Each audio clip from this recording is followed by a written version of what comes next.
tá começando o The Artes no Ar, o seu podcast das artes visuais. Eu sou Thay Aguiar e já vou pedir para vocês se inscreverem aqui no canal, deixar seu comentário, seu like, seu engajamento é muito importante pra gente. E, é claro, seguir a gente nas redes sociais. Hoje eu tô com uma dupla aqui de artistas que são pura resistência.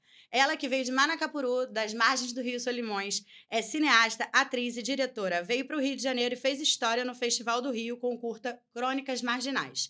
E venceu a melhor trilha sonora do festival Jovens Curta no desafio 48 horas com o filme O Poder da Criação, gravado apenas com o celular. O filme reflete sua visão de que a limitação é inspiração, provando que excelência não está no equipamento, mas na coragem de quem conta a sua própria história. E ele, que é músico, letrista e ator, protagonista do filme O Poder da Criação. Sejam muito bem-vindos, Alice, Nara e Farrell. Obrigada por estarem aqui e aceitarem o convite. Muito obrigado, a satisfação é inteira nossa. E é isso, vamos que vamos. A Alice eu conheci, gente, no acesso, no Rio Web Fest. Ficamos quantos meses? Foram quantos meses de acesso agora? Nem lembro. E eu também não lembro, mas foram mais ou menos 10 a 11 encontros de preparação ali no acesso. E foi bem legal. Foi bem legal. Da nossa turma, ela fez foi a oratória da nossa turma, maravilhosa. Foi incrível. Eu gostaria de agradecer a Thay pelo espaço. E é isso, vamos embora. E aqui a gente já começa com o nosso primeiro quadro, que é Quem é Você na Fila do Catering? Que eu quero que vocês contem um pouquinho, que é uma sátirazinha com Quem é Você na Fila do Pão, né? Que a gente quer que vocês contem um pouquinho, porque eu já falei aqui, fiz um resumo, mas eu quero que vocês contem um pouquinho da estrada de vocês, da trajetória, como é que foi, quem são vocês como artistas. Primeiras damas. Sim. Então, eu na fila do catering, eu não sei nem falar esse negócio em inglês, é catering. Eu sei que eu sou aquela pessoa que vou beliscando devagarzinho ali, mas trabalhando por trás dos panos, fazendo as coisas. Então, a minha história com a arte, ela começa ainda na minha infância, no primeiro contato ali, quando a minha avó Alice reunia a gente no quintal, antes de ter muitas casas, a gente tinha um pé de urucum no quintal. Eu me lembro ali pelo ano de 98, 99, eu tenho lembranças através de fotografia que me traz essas recordações de que a gente imitava os animais, né? Eu já brincava ali com a arte e tudo mais. E eu também vim de uma cultura chamada ciranda de Manacapuru, onde a ciranda é uma verdadeira escola artística e desde muito criança eu sempre tive muito envolvimento. Comecei na ciranda tradicional no Cordão Mirim, e a gente dança ali a nossa cultura, dança nossas origens, e todo o meu envolvimento com a arte começou ali. Em 2020, final de 2020, eu cheguei no Rio de Janeiro. Início de 2021, eu cheguei na favela da Rocinha e vi o leque de oportunidades que tinha em relação a oficinas. Então, eu já tinha aquela ligação com a arte, já tinha aquela conexão de produzir artes, mas nunca me foi apresentado como possibilidade. Inclusive, no meu território, Manacapuru é uma cidade muito cinematográfica. A gente já viu que aconteceu alguns filmes, algumas gravações de séries, de novela e etc. lá. Mas, até agora, que enquanto a gente está gravando esse programa, eu nunca vi o cinema apresentado para a gente como possibilidade. Então, eu venho para o Rio de Janeiro em busca de me especializar na arte e também em busca de usar as tecnologias da cidade para aprimorar o que eu posso fazer ali com tudo que eu aprendi em relação à ciranda, que envolve dança, envolve audiovisual, envolve música, envolve artes plásticas, envolve Conheçam o Festival de Ciranda de Manacapuru para vocês entenderem do que eu estou falando. Então, tem todo esse movimento. E eu vim para o Rio de Janeiro, comecei a participar de oficina, vi a possibilidade de a gente estar fazendo num set de filmagem aquilo que a gente já fazia sem câmera. E aí a câmera entra como uma ferramenta da gente estar expandindo o que a gente já fazia há muito tempo, do que a minha avó já fazia, do que eu venho fazendo e o que as crianças agora de lá estão mandando feedback de que estão reproduzindo isso. Bacana. E você, conta um pouquinho aí, quem é você na fila do catering? Pois é, né? Não tem como eu começar a contar sobre o meu rolê no audiovisual sem começar pelo áudio, né? Eu, primordialmente, antes de me tornar ator e me aventurar escrevendo roteiro, antes de tudo isso, eu sou músico. E meu rolê começa lá em 2017, quando na rua da minha casa, em Campos Elíseos, Duque de Caxias, na Baixada Fluminense, rolou a primeira batalha de rima formada pelo grupo que mais tarde eu integraria, que era o grupo V-Clan. Então, dali eu vendo todo aquele movimento, a rapaziada na rua rimando, e uma galera muito maneira, né? Com umas roupas muito da hora, pá. Eu falei, pô, mano, vou chegar ali naquele movimento ali, ver qual é. E como a Alice disse que a arte sempre esteve presente na vida dela, a arte sempre esteve presente na minha vida porque eu costumava andar com a rapaziada na rua, fazendo a batidinha na palma da mão, rimando na hora.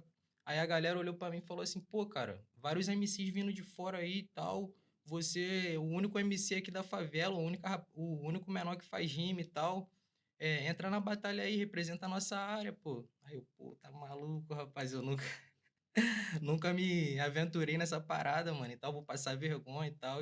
A galera ficou insistindo, insistindo, insistindo, chegou um irmão pra mim e falou, cara, se você entrar na batalha, eu entro.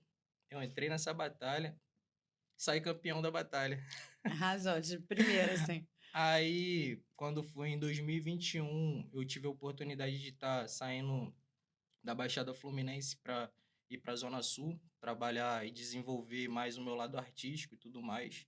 E a partir daí eu já começo a me interessar mais pelo audiovisual na questão da persona em si, né? Que questão de trabalhar o Rafael é diferente do Farrell. Então você tem que saber ali o horário que você tá vestindo a capa do teu personagem, o horário que você tá vestindo a capa do seu eu mesmo, tá ligado? Que no caso não é uma capa, é você em si, né? É uma Então, persona que a gente cria, né? desse jeito. Eu já começo a me interessar mais pelo lado de atuar e pelo lado do cinema a partir disso, tá ligado? E quando foi 2023, né, amor, que a gente se conheceu? 4. 2023, 2024, nem lembro. O tempo do lado dessa mulher passa que eu nem vejo. É muito amor. Mas aí, a partir do momento que eu conheço ela, ela apresenta pra gente a Academia de Cinema da Rocinha e tudo mais. Eles já estavam trabalhando um curta lá, que era o Crônicas Marginais. Então, a partir daí eu já comecei a me interessar mais, querer saber mais, me aprofundar mais nessa questão do cinema em si. E conta como é que foi gravar esse curta. Foi esse que 48 horas que foi gravado no celular? Não, o Crônicas Marginais foi uma produção coletiva com a Academia de Cinema da Rocinha. Teve vários diretores, eu fui uma delas, vários roteiristas, eu também fui uma delas. E a junção de várias crônicas, assim, que a gente juntou e fez um curta. E esse filme foi estreado no Festival do Rio. O filme que a gente fez em 48 horas é O Poder da Criação. E esse que foi no celular? Esse que foi no celular. Conta esse rolê, porque, né? Eu É, já fiz, assim, produção independente, não em 48 horas, mas eu já tive uma galera que participou desse festival já. Eu já imagino que é uma loucura, né? Em 48 uma horas que tu tem loucura. É que muito louco. produzir, gravar, editar. Mas, assim, isso tudo ainda com celular, como é que foi esse rolê? Além da loucura, é um teste, assim, né? De que se você realmente está preparado para o mercado ou não. Porque às vezes chega um cliente que pede uma coisa muito em cima da hora e você tem que demandar ali. Então, a ideia do Poder da Criação, ela surgiu com a ideia de ter um curta-metragem para rodar festival. Ter um curta-metragem do nosso coletivo, produzido todo mundo junto. E era um roteiro nada a ver com o samba, mas aí surgiu o Festival Jovens Curta, que aí eu me junto com o Farrell, e aí a gente, na risca das regras do edital, a gente começa a montar a ideia e toda a pré-produção necessária para um filme profissional, gravado como se fosse com a câmera Blackmagic ou qualquer outra câmera de cinema. A gente focou toda a pré-produção e preparou o filme nessa condição, pensando que era um filme muito grande. E aí a gente se juntou, né, amor? A gente quebrou o pau algumas vezes. Faz parte. Faz Aí, parte. de vez em quando eu falava com ela assim, ah, não quero mais escrever, pode escrever esse roteiro todo sozinha que eu não quero mais saber desse negócio. Mas aí, a linguagem dos festivais, dos editais e tudo mais é uma linguagem um tanto difícil para a gente começar a entender, né? E aí, gradativamente, eu ia explicando para ele, a gente vai concorrer a um festival, e o festival ele estava fomentando o samba, ali o assunto samba. E o prêmio maior desse festival tinha um nome de João Nogueira, um grande sambista brasileiro e que a gente escuta pra caramba, né? Então a gente juntou ali, começou a ouvir as músicas e pensou quais dessas músicas ele daria pra gente transformar em um roteiro. E aí, junto, ele me ajudando com a parte ética da questão do corpo negro, da espiritualidade. A gente também teve todo o apoio do seu Genival lá da Favelinha, que é o nosso... a pessoa que acompanha a gente assim, na questão da espiritualidade, instruiu a gente para que a gente fizesse tudo dentro do enredo ali que a gente queria contar. E essa, assim, foi a história inicial, assim. Fizemos toda a pré-produção, desde o roteiro, análise técnica, até a ordem do dia que iria ser gravado o filme. Por quê? Tinha um desafio dentro de tudo isso. Nas primeiras 48 horas, o festival ele ia sortear 3 requisitos para incluir no roteiro. Então, não dava para prever muita coisa, porque ainda precisava elementos serem introduzidos no roteiro. E aí a gente fez um esqueleto, e quando foi nas primeiras 48 horas que teve o sorteio, a gente teve uma pessoa da nossa equipe que estava presente no sorteio, que saiu. Foi o objeto criativo, que foi o chinelo, a cor criativa, que foi a cor azul, e o nome criativo, que foi o nome João. E o nome João a gente já tinha previsto no roteiro, porque pelo óbvio, né, que a gente estava indo no sentido de João Nogueira. Aí a gente nomeou o personagem como João, já estava como João, então foi uma surpresa pra gente que já estava ali. O chinelo, a gente só tinha um chinelo e ele era azul e branco, que era nas cores também. Pronto, resolvido o Nas problema. cores Nas cores da Portela. E o único figurino que sobrou, que tinha também ali pra gente fazer, era uma camisa da Portela e toda ali dentro, parecia assim a espiritualidade guiando a gente. E aí o Farrell também tirou muita onda atuando ali, entrando no personagem.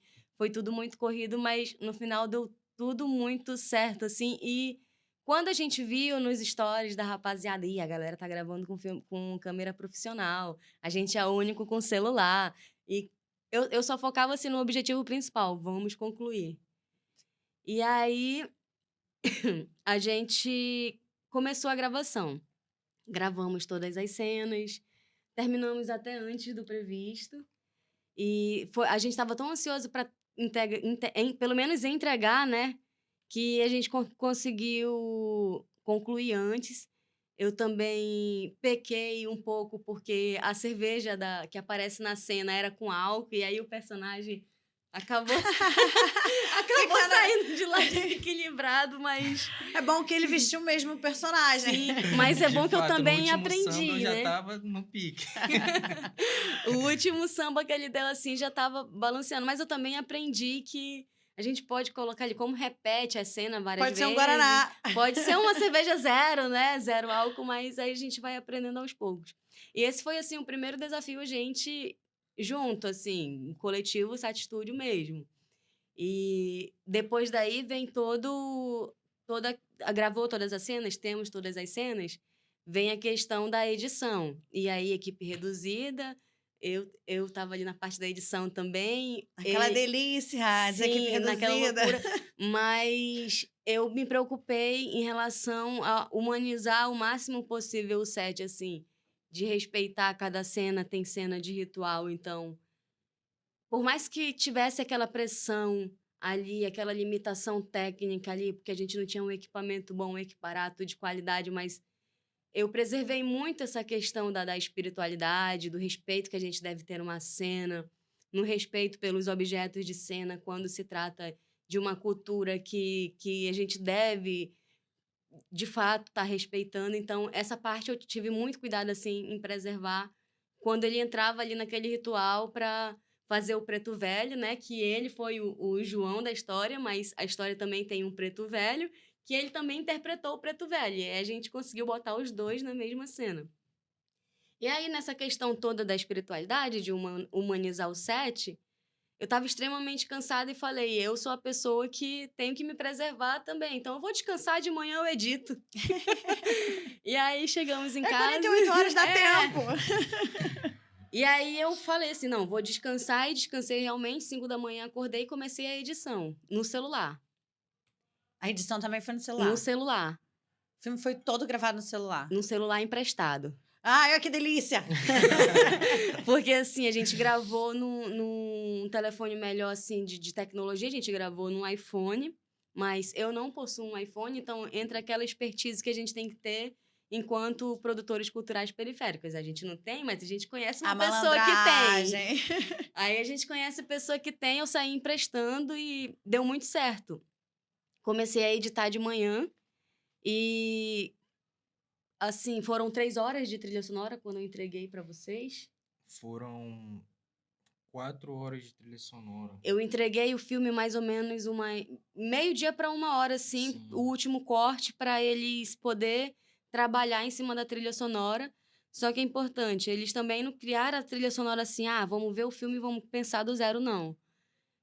A pessoa que fez a trilha sonora, que foi o Mano Sata, ele estava com a gente desde o início, desde o roteiro, entendendo quais os sentimentos, entendendo a visão da direção, entendendo o roteiro e ali já imaginando o que ele iria fazer. Porque quando o filme chega, já não pode ter nenhum tipo de mudança de recorte, porque é áudio, visual. E aí, a maioria das vezes, a gente acaba se ocupando mais em se preocupar no visual e esquece do áudio. E o áudio é uma coisa que eu tenho comigo que é uma sensibilidade muito natural, assim. Então, eu tô escrevendo, já tô ouvindo. Às vezes, eu até peco de sugerir qual áudio que eu queria em determinada parte do roteiro. Para algumas pessoas serve legal, para outras pessoas não. Mas como o Sata é parceiro e ele tem essa sensibilidade de ouvir qual que é o sentimento que a direção quer passar, então ele estava com a gente na escrita do roteiro, observando,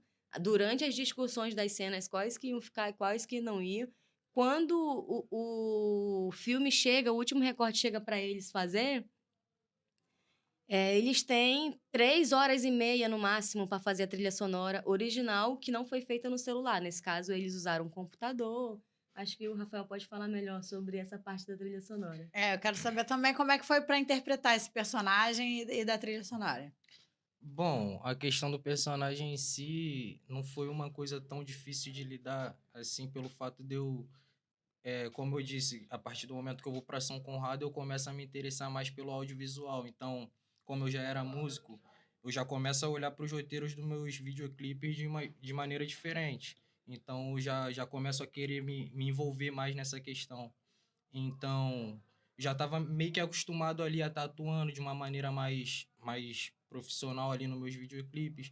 Então, quando surge essa oportunidade de estar gravando um filme, aparecendo na tela de um cinema, pô, isso é Mas foi o primeiro protagonista, né? primeiro papel. Ai, que delícia! Já começa como protagonista. Gosta assim, a pessoa que nasce pra brilhar. Primeiro papel. Mas foi de algo que sempre Você é pé quente, né? Tipo, primeira Batalha de de rima, rima, você eu saí ganha. Aí, primeiro filme, protagonista. Ainda ganha de... Pô, esse cara aí, me dá um Tem pouquinho esse dessa sorte aí. Mas aí, cara, quando chega o poder da criação, que eu olho pro roteiro ali, que a gente desenvolve esse roteiro junto, é uma parada que eu falei, pô, não vai ser tão difícil de lidar, por quê? Porque a questão da espiritualidade já tá presente na minha vida. A questão do samba já tá presente na minha vida. Então, meio que esse seria eu no universo paralelo, tá ligado? Então, não vai ser tão difícil ali eu tá sabendo atuar dentro desse personagem em si. Muito legal. E como é que foi essa produção da trilha sonora? Cara, a trilha sonora foi uma parada que, tipo assim, como ela disse, o Sata já estava presente ali e a todo momento ele estava conversando comigo ali, porque ia ser nós dois, né? Ele mais na parte técnica e eu mais na parte de estar dando ideia ali sobre os elementos que a gente podia estar adicionando e tal. Então, essa foi uma questão que ajudou muito, de fato, porque tinha algumas cenas que ele falava, ó, essa cena não precisa se preocupar muito na questão de microfonar, porque a gente consegue botar um barulho artificial. Então, isso contou muito também até para a gente estar conseguindo entregar o filme no prazo, né? Porque 48 horas, bem corrida. Então, a gente fez todo um cronograma ali, toda uma pré-produção que a gente acabou, por exemplo, estava marcado para a gente terminar a gravação às 6, a gente terminou às 5, com folga. Algumas cenas a gente repetiu várias O que é vezes. raríssimo, né? Vamos combinar que isso aí é raríssimo. Geralmente a gente ultrapassa do horário, né? Pois é. Gravação. Aí que entra a importância de estar fazendo uma pré-produção bem estruturada, que onde ninguém pode deixar falha e nessa questão também a equipe reduzida ajuda bastante, né? Também Porque acho. Às vezes é melhor ser reduzido do que você ter uma equipe muito grande. a gente conta com atraso de menos pessoas, com imprevisto de menos É. pessoas, então isso tudo já ajuda a gente a seguir melhor. Aí a gente chega no estúdio para fazer. Tem um barulho da cachoeira, cara. Quando a gente tava no estúdio, ele falou, cara, esse barulho aqui ficou horrível e eu preciso muito que esse barulho esteja bom. Falei, mano, relaxa que eu vou dar um jeito. Me presta o telefone aqui. Peguei um microfone, subi lá em cima, peguei um balde d'água, fiz Muito bom. assim. E o barulho ficou perfeito. Na hora que ele sincou com o vídeo, a gente falou, cara, esse barulho parece que a gente tá na cachoeira, tá ligado? Então foram vários macetinhos assim que a gente foi aproveitando ali e acabou que a gente saiu premiado vencedor de melhor trilha sonora. E como que foi ganhar esse prêmio? Cara, foi uma parada Adorei muito as louca. olhadas. Porque assim, já começa na entrega, né? A maluquice toda. Não, na verdade, eu acho que a maluquice toda em si começa a partir do momento da entrega do filme. Porque, como ela disse, ela foi correndo para Botafogo para ficar mais próximo do local que tinha que entregar o filme. Eu e Sata terminando a trilha sonora ainda dentro do estúdio para mandar para ela. Chegou na hora, precisava de um computador para sincar tudo. E não tinha um computador. Eles conseguiram um computador de um cara que era gringo. Era todo Tava tudo em francês, aí a gente apertava numa letra e ia pra outra, e nisso, isso acontecendo há 30 minutos de acabar o tempo, porque a gente precisava entregar o material físico com pendrive e umas impressões de uns documentos lá. E daí a gente olhou assim 30 minutos para estourar o tempo. E aí tava eu, o nosso mano Felipe Mandrani, que é um excelente continuista, e a Tatum, que é uma amiga nossa gringa, da Inglaterra, né? É da Inglaterra? Eu entendo muito de Amazonas, mas da gringa eu fico um pouco assim perdida, mas Mas é uma amiga que soma muito com a gente. Tava nós três assim para entregar o filme, assim, orçamento já não dava para pegar um moto Uber, mas no final das contas faltava 13 minutos e a gente pedindo moto Uber, e faltava 10 e eu não chegava nesse lugar, e eu olhei no relógio, falta 5, e enviando lá no grupo: estou subindo na moto, estou passando no sinal, Bora, tô chegando. todo tô mundo fritando chegando. no estúdio. Todo mundo fritando, mas no final das contas, eu cheguei lá, eu olhei pro relógio, entreguei e faltava exatamente 6 segundos para concluir o tempo. Eu falei, pelo menos a gente entregou.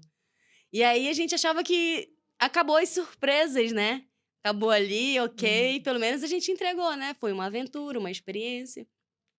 Analisei ali a rapaziada que tava filmando. Pô, rapaziada é braba. Será que eu vou ter menos... E assim, da quantidade de filmes que foram entregues, somente 13 foram selecionados para exibição e para premiação. E aí eu falei, tá um pouco difícil da gente ser os 13, né? Mas o importante, sim, o importante é que a gente entregou, se superou, pelo menos entre nós, e vambora. E aí até que a gente recebeu o convite para a exibição. E aí estivemos na exibição, que era uma tela de cinema muito grande, espalhafatosa, toda bonita. Foi no Museu de Arte Moderna. Isso, numa... Lá é muito legal. Sim, aí tava o nosso mano Cariri, que trampa com a gente também. Aí tava Dário, tava todo mundo, e eu falei, cara, e se não aparecer o nosso filme? Síndrome do impostor, né? Que Se já não, tava eu fiquei, Ai, mas nossa. eu fechei a mente, adivinha o primeiro filme que aparece na tela da exibição. Foi de vocês. Sat Pô, Studio, Sat até Studio. arrepiei aqui, E a gente gritava, assim, porque, cara, diga-se de passagem, eu sempre me perguntava quando é que eu vou estar na tela de cinema, mas não eu em si, a minha face, Uhum. mas Um trabalho, né? um trabalho meu e tal. E eu ficava nessa, né? E quando apareceu o Poder da Criação, que fala exatamente disso, né? O poder da criação é isso, é o poder que a gente tem de criar com o que a gente tem. Então, aquilo ali foi um marco pra gente, pro nosso coletivo, da seriedade que a gente tem com a cultura, com a seriedade que a gente tem da transmissão da mensagem através do audiovisual. Então, aquilo ali demonstra muito que a gente tem que manter essa continuidade, que mais pessoas precisam ser alcançadas, assim como a gente foi. A gente é de artistas de origem popular, então estar numa sala de exibição de cinema, lá em Manacapuru nem cinema tem, assim,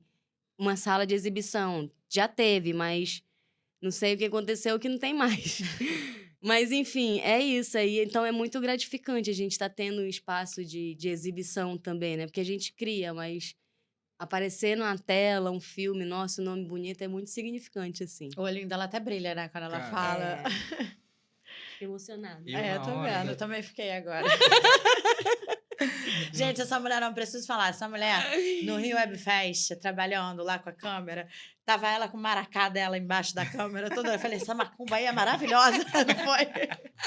Falei, amiga, amei essa macumba aí desse maracá embaixo. Tem que ter, porque assim, aquilo ali também, o maracá ali debaixo da minha câmera, simbolizava muito a questão do eu ser roteirista, do eu ser diretora, ser operadora de câmera, diretora de fotografia, e tá sempre aparecendo como atriz. Sempre eles querem mostrar ali, né, aquela beleza amazônida, eles querem a performance, mas quando chega na hora da operação, dificilmente alguém vai acreditar na tua capacidade, até às vezes duvidam por conta do teu sotaque, ou por conta da tua origem, ou por conta que acha difícil o nome Manacapuru, que já aconteceu comigo, mas o Rio Web Fest foi muito especial, porque eu estava operando câmera, eu estava com meu maracá debaixo da câmera e ainda tive uma oportunidade de fala, porque eu saí de trás da câmera, deixei a câmera no tripé ali na hora da nossa formatura ali e dei um discurso lindíssimo que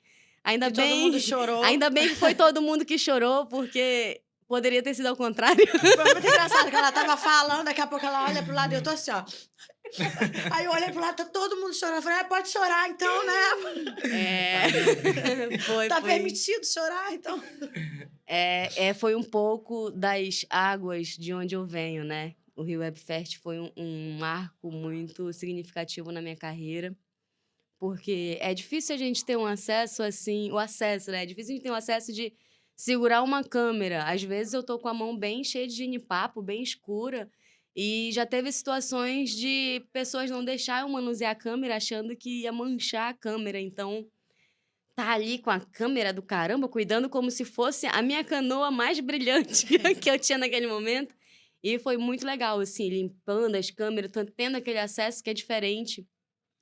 E também aproveitando esse momento dessa conexão com essa tecnologia também para aprender a manusear tudo isso sem que isso seja um intruso na cena, sem que a câmera interfira em alguma coisa na cena, para que fique tudo mais natural, porque é isso que eu trago pro meu set, assim, quando eu tô dirigindo um filme, eu converso bem com o diretor de fotografia ou, às vezes, é eu mesma, a diretora de fotografia, e tento fazer com que a câmera não seja intrusa ali, que ela seja parte, realmente, daquele rito que a gente está reproduzindo ali desde muitos anos atrás. Ai, lindo, já vou chorar de novo. Essa menina abre a boca.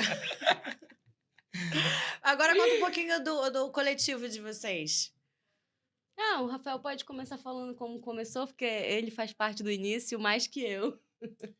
Cara, o coletivo Site Studio, eu posso dizer que ele começa ali pelo ano de 2021, porque foi mais ou menos assim, eu venho para a Zona Sul para aprender mais sobre a minha carreira musical, meus direitos autorais e tudo mais, todas essas questões mais burocráticas, e daí surgiu a oportunidade de estar indo para o estúdio do DJ Malboro, em Mangaratiba, gravar 3 faixas.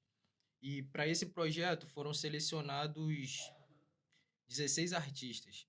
Desses 16 artistas, eu fui o único que mantive até hoje a parceria com o meu mano Sata, mas toda a nossa ideia de ter um coletivo surgiu a partir daí. A princípio não era Site Studio, era Triology, o rolê todo, as cores rosa lá, era muito lindo e tudo mais. Mas foi uma parada que não foi para frente, porque por uma questão que eu até mencionei antes, de a gente ter uma equipe muito grande e ter que contar com o imprevisto de muitas pessoas. Então, cada vez mais essa equipe foi se reduzindo e foi se formando no que é hoje, né, de certa forma. Aí, quando chegou ali 2022, 2023, mais ou menos, eu e Sato olhamos um pra cara do outro e falamos, cara, só tem eu e tu, mano. O que é que a gente faz agora, mano? Tu volta pra tua cidade, eu volto pra Baixada Fluminense, ou a gente continua dando uma de maluco e insistindo nessa parada? Ele falou, cara, já caminhamos até aqui, vamos dar continuidade, não vale a pena voltar. Até porque se você olhar para minha vida antes e me olhar aqui hoje eu no podcast trocando essa ideia contigo, você fala, pô, você já é um vencedor, cara, porque a expectativa que muita gente tinha sobre a minha vida era zero. Então, muita gente falava que eu não passaria nem dos 16 anos. Isso até dentro da minha própria família. Então, de certa forma, a gente falou, cara, a gente não tem nada a perder não, mano. Já perdi minha mãe, perdi meus irmãos, perdi tudo que eu tinha, nunca tive pai, mano. Não tenho o que a perder, eu só vou continuar. O Sata embarcou nessa loucura comigo e a gente foi dando continuidade até que quando foi em 2023, de fato, a gente conheceu o W2L, que é o nosso beatmaker que trabalha com a gente no coletivo Site Studio também, beatmaker, MC, e a gente conhece ele e fala, pô, cara, tem mais um de nós ali, ó. Um cara que não tem nada, mas que tem talento pra caramba, tá com fome de trabalhar. O que a gente faz, mano? Vamos chamar esse cara pra trabalhar com a gente, então. A W2L chega também, ritmando o estúdio, com várias paradas. A gente começou a trabalhar de uma forma já que a gente não trabalhava antes. E daí, logo na sequência, chega o W2L, eu já conheço a Alice, que, cara, não tem como falar do Site Studio, da evolução do Site Studio sem falar da Alice, porque ela é aquela pessoa chata que tá cobrando a gente ali o tempo todo. Rapaziada, ó, tem que fazer. A gente precisa a gente precisa ter um MEI, precisa ter CNPJ, a gente precisa assinar pelo Gov. Então, todas essas questões foram entrando em pauta ali a partir do momento que a Alice surge no nosso coletivo. Mas daí, então, foi pelo ano de 2024 ali, mais ou menos, que a gente realmente definiu, não, ó, rapaziada, vamos abrir o nosso CNPJ, qual vai ser o nome, então, do nosso coletivo? Ó, o coletivo vai ser Site Studio. Porque tinha a gatinha lá do estúdio, né, que é a Site, muito fofinha. O nome é por causa da gata? Por isso que tem um gatinho na logo. Que maneiro!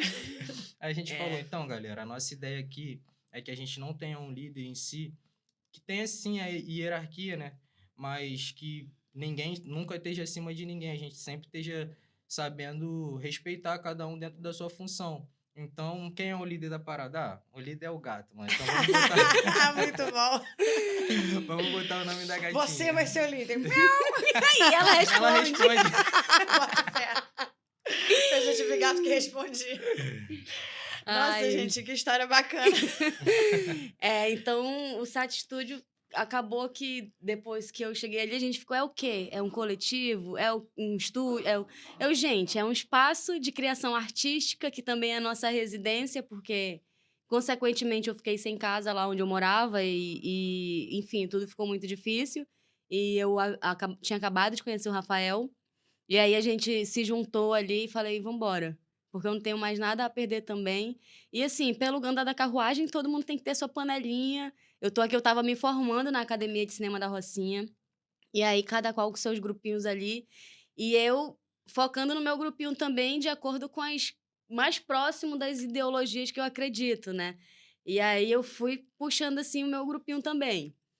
E aí, fez toda essa junção ali. E eu via a rapaziada que produz muito, muito quieto, e botava eles no meu ritmo, assim, ó, não, olha, hoje a gente vai ter um filme pra gravar em 48 horas. Vambora que a gente tá participando. Bora, galera! Não, ela não chegava perguntando, ela chega.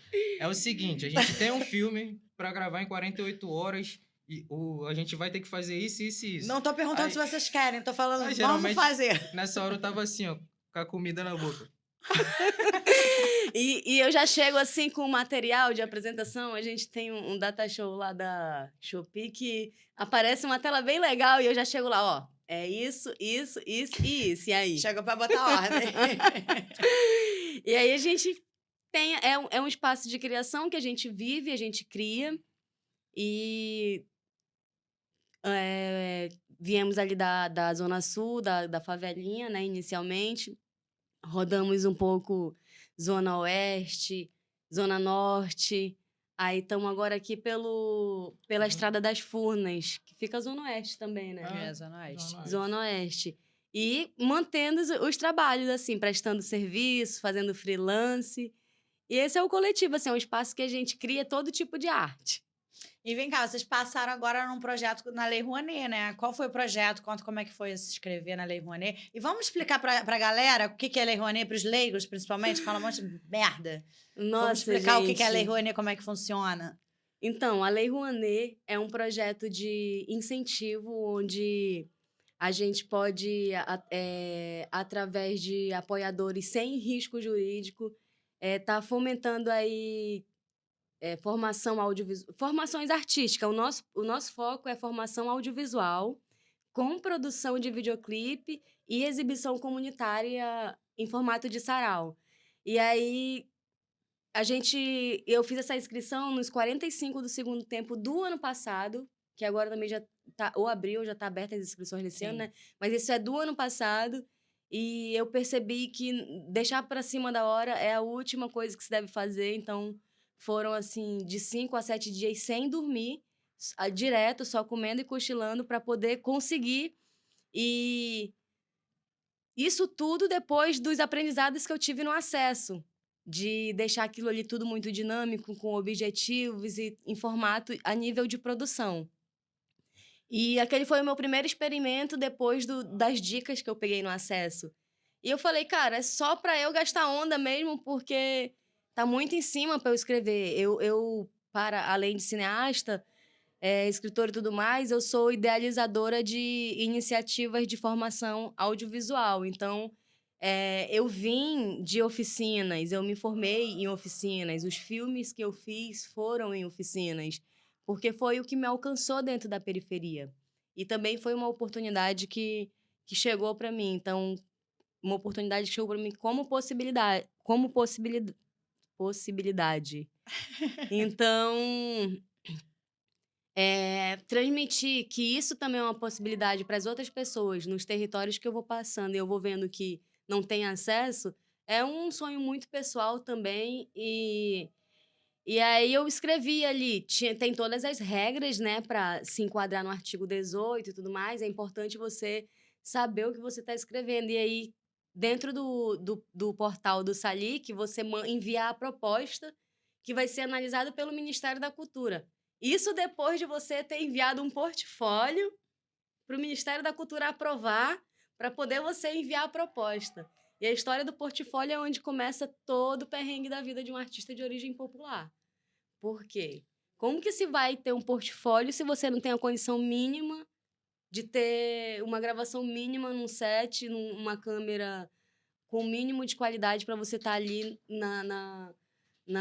se enquadrando junto com a rapaziada do mercado? Então, para quem vem de origem popular, montar um portfólio é um tanto quanto difícil, porque realmente cinema é caro, cinema não é acessível, equipamentos são caros, e a gente quer estar produzindo, mas como?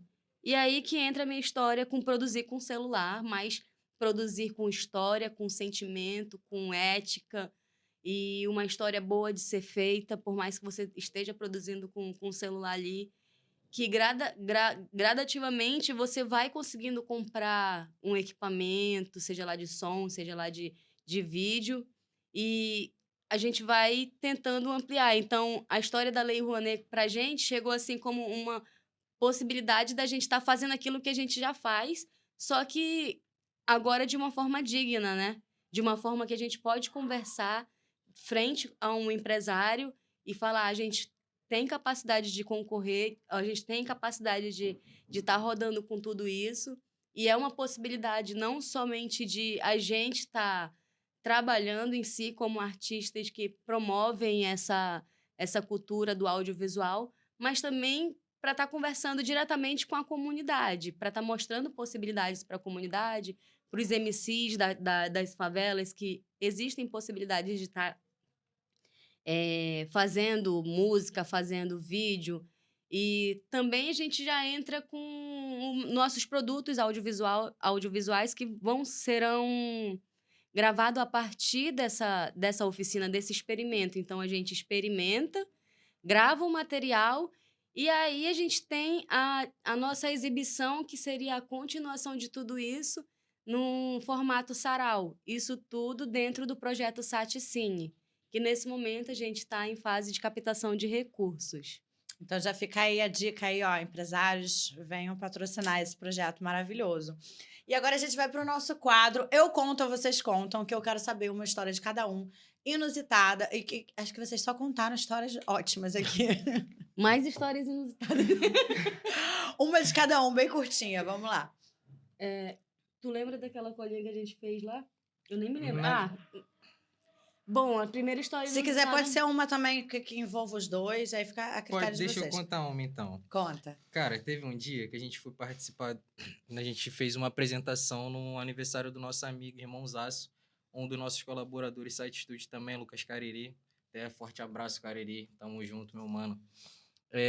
E daí, durante o ensaio, a gente ensaiando ali, ela falou assim, cara, eu vou aproveitar que a gente vai estar lá na aldeia, né, a parentada toda, lá no Cesac, e eu vou aproveitar para me pintar. Eu falei, pô, tudo certo, maneiro.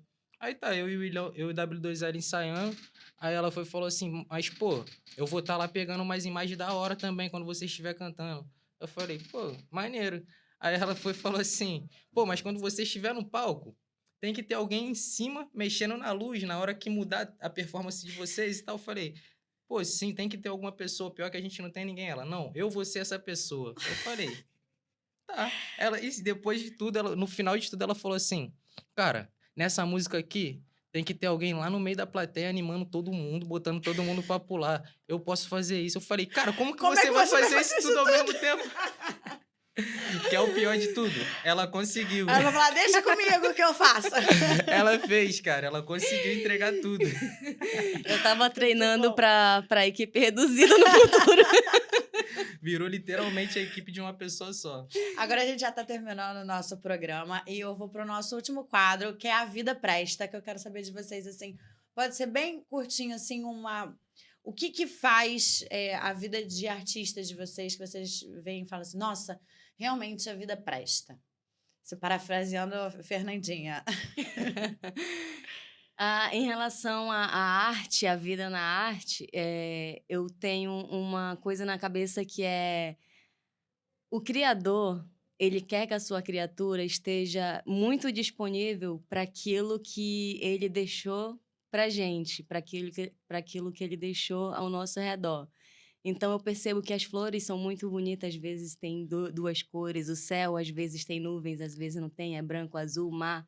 Então, tem montanhas, então tudo é uma arte. Então, o Criador maior quer que a gente, enquanto criatura, possa ter essa disposição de fazer o máximo daquilo que ele deixou disponível para a gente aqui.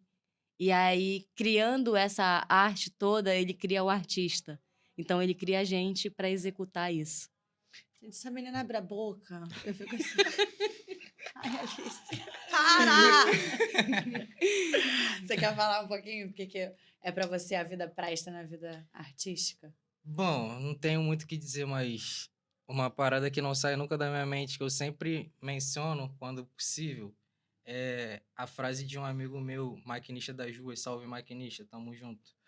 Ele diz num verso que, quando eu falei que viramos o jogo, não quis dizer que nós ficamos ricos. É que eles queriam ver um jovem negro jogado na lama e afundado nos vícios. Então, só pelo fato da gente estar aqui trabalhando com arte hoje e movimentando tudo isso que a gente está movimentando na intenção de salvar jovens, a gente já vê que a gente é mais do que vencedor. O Coletivo Site Studio é um coletivo que já deu certo e a gente só está em busca do sucesso. Mas já deu certo. Vocês já têm sucesso, vocês são maravilhosos, gente. Gratidão. A gente está encerrando o nosso programa e eu sempre deixo uma frase, assim, a gente sempre encerra o programa com uma frase e eu peguei uma da Ailton Krenak. O futuro é ancestral. Gratidão. Quer deixar as redes sociais de vocês pra galera seguir? Sim, vocês podem encontrar a gente no @SatTY, SATTY Estúdio. O meu Instagram pessoal é alicenara_. E o meu, Farrell MC, FAHEL MC. É porque fala Farrell, às vezes as pessoas se confundem. Gente, gratidão mais uma vez por estarem aqui. Dá tempo de mandar um beijo? Dá, fica à vontade, gente. Eu quero mandar um beijo muito especial pro pessoal de Manacapuru, pros cirandeiros, Anamã, Codajás, Capiranga, Beruri, pro meu povo todo aí do território. E quero mandar também um beijo especial para minha mãe e pro meu pai, que me apoia muito nessa carreira artística. Você vai mandar um beijo pra alguém, amor? Vou. Gostaria de mandar um beijo pra galera de Campos Elíseos, Coletivo V-Clã, todos os artistas independentes de Campos Elíseos, Jardim Primavera, Saracuruna. Tamo junto. E um beijo mais do que especial pra minha rainha. Um beijo, tia Silvana, te amo muito. E é isso, galera. Valeu e até a próxima.